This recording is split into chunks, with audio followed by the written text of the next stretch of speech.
Hello and welcome to my course on the Killer Dutch Rebooted.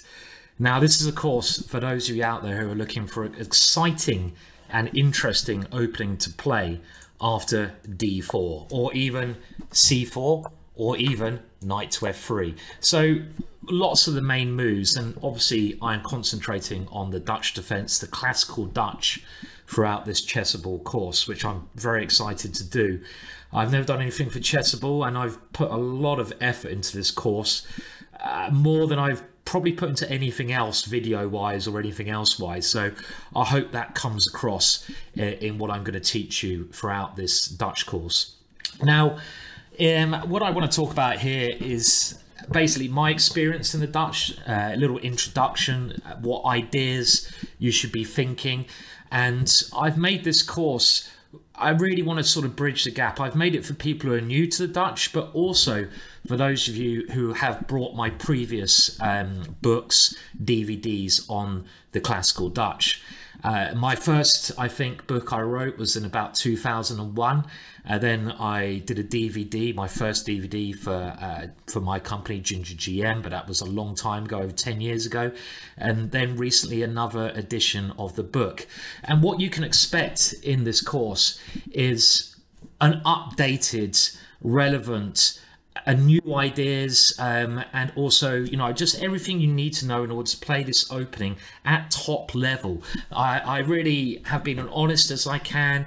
I've spent loads of times trying to find new ideas. There's lots of new ideas in this course.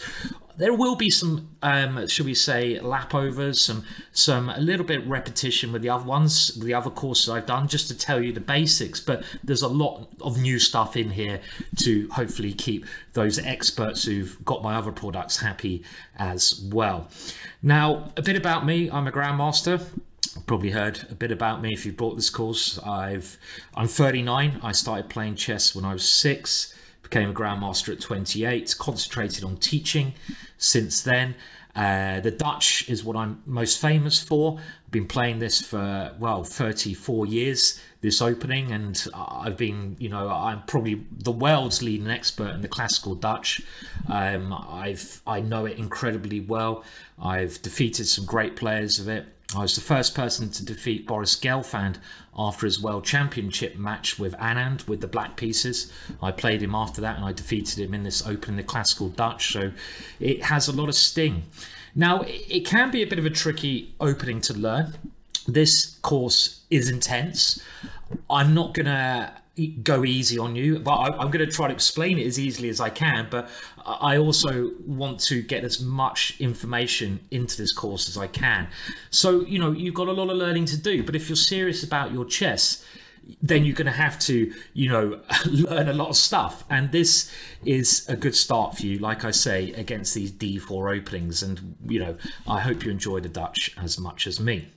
So to start with, in this bit, I want to really go into talking about current developments in the Dutch defense, what I'm most fearful of when I play the Dutch, what has happened since my last publication, my last book I brought out, what are the latest things you need to be aware of, and this is quite top level, so we're going to talk about that, what I'm sort of most fearful about when I play the Dutch, what I'm sort of ready for, what I found out in the course of making this new course. But while I do that, I'm going to do it stage by stage. So, you know, if you're new to the Dutch as well, I want to explain some of the basic principles of the opening as we go along. This is the introduction. I do repeat myself. Some of you might find this quite boring, but I do it for a point, and that's to get across to you the basics, and in this little first video, the current developments in theory.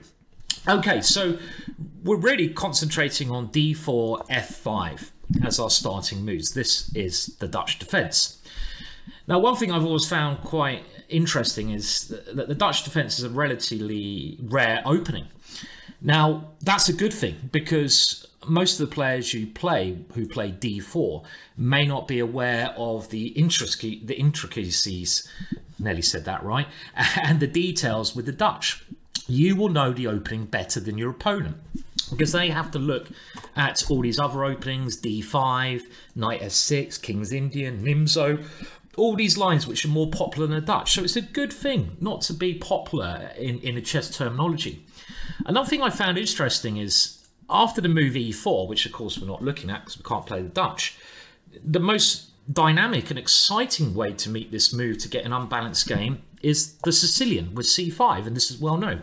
Most world champions have played this at some point in their lives.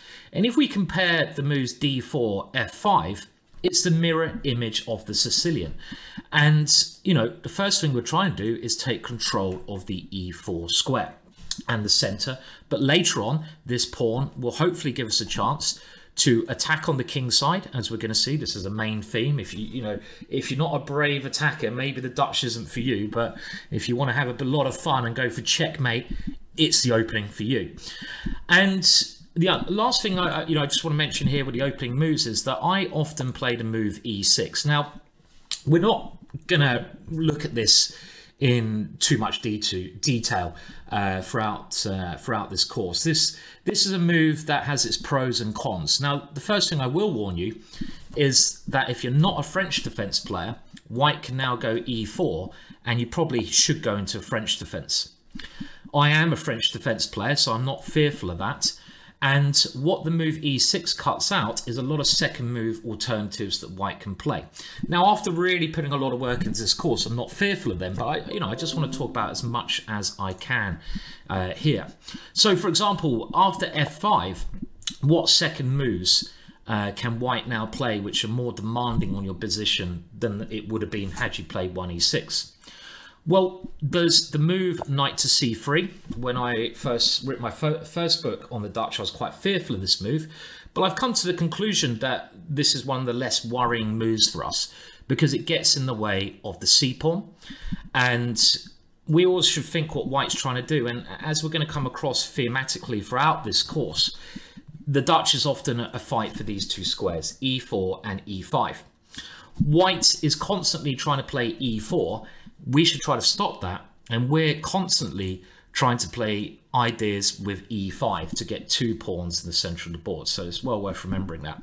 So here we should go knight to f6, stopping e4, and after bishop g5, with ideas of taking the knight and playing e4, I would suggest d5, and here we put a stop to white's idea of e4.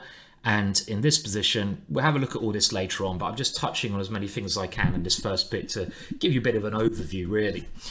This is a very comfortable position for black because white can't move his c-pawn, which he likes to do in these positions. Now, another very popular move at club level is the Staunton Gambit with e4. Now, again, we are really talking about current developments in theory, and with this move, I'm not too fearful of this. I actually embrace my opponent playing this, and we will look at this later on, and I'll cover you in a very good way against this move, which will hopefully give you a lot of good attacking chances. That's what I'm going for throughout this course, so I'm not too worried about that. But it is really worth mentioning a move that has become a lot popular in the last 5 years. Bishop to f4. The so-called London system setup, and white putting the bishop on f4 you will invariably encounter. It's gained in popularity. This is a current development.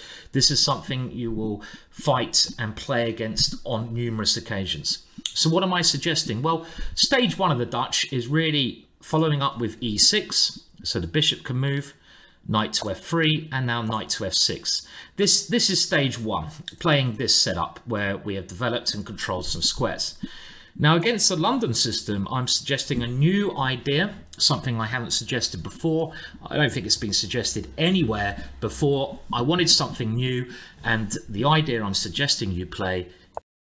This was a free preview that I hope has tempted you into buying the full course, the Killer Dutch Rebooted. A course that will give you a very exciting, aggressive and attacking way to play against d4 and those other boring openings like the Reti and the English.